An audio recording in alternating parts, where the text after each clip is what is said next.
Welcome back. Today, we're in part 3 in the series of the habits of health, dealing with a healthy motion.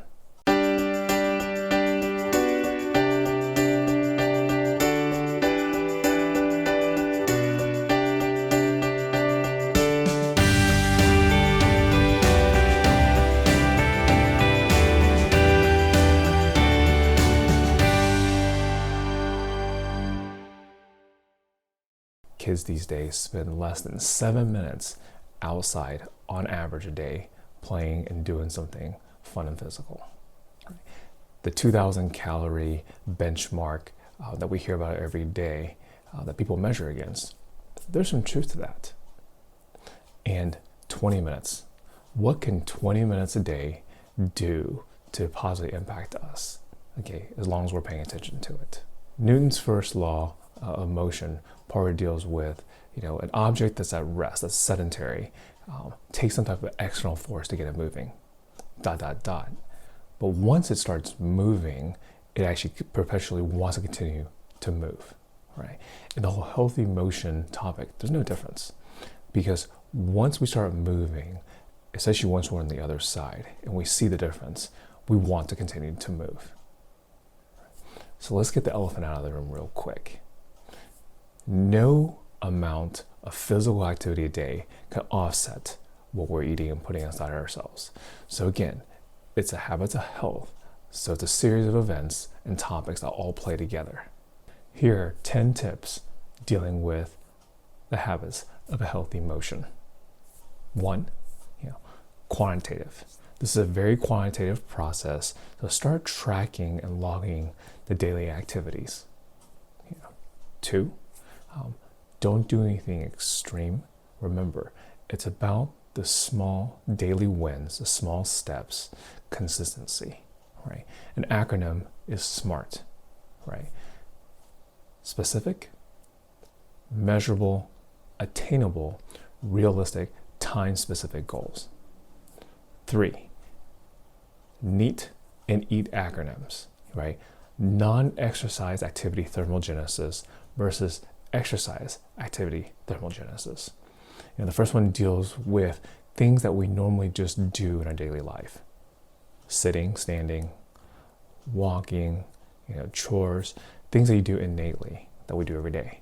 Versus the second one, which is what we normally think of physical activity, outdoors and doing something. 4, walking, right? The idea or the metric of 10,000 steps a day, that's about right. Again, if you start measuring yourself, you may be surprised how much you do or you don't do every day. And if you actually want to take walking to another level to amp it up, start going hiking. Nothing extreme, but just getting outdoors, because a change of terrain and elevation actually makes things more effective in what we're trying to get done.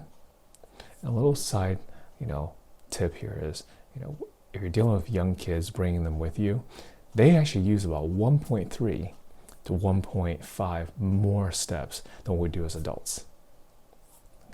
5, a new hobby or interest. Again, something different. Expanding your social circles. 6, outdoor activities in general, right? Again, if you can take 5, which is the outdoor hobbies and interests, and put it into the outdoors itself, you'll be surprised on what it can do.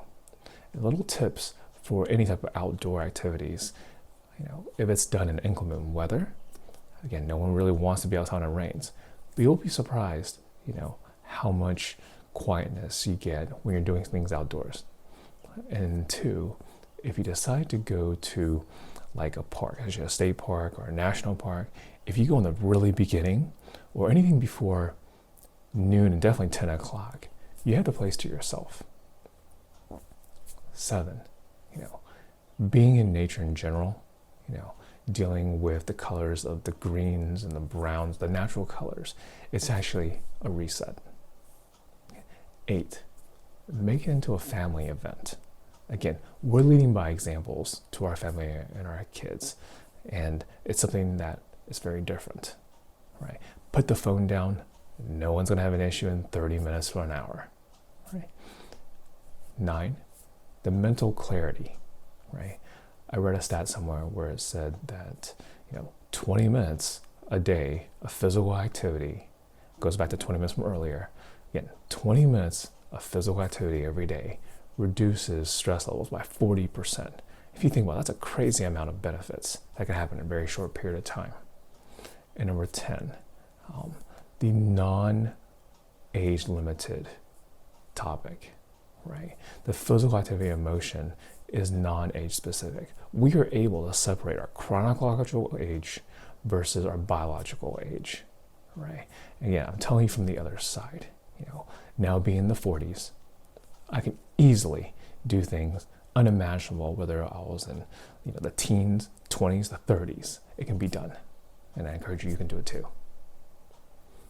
So let me know your thoughts, or even better, let me know what one of the 10 areas stood out to you the most and why. And as always, if you thought this topic beneficial, click like and subscribe, and I'll see you here next time.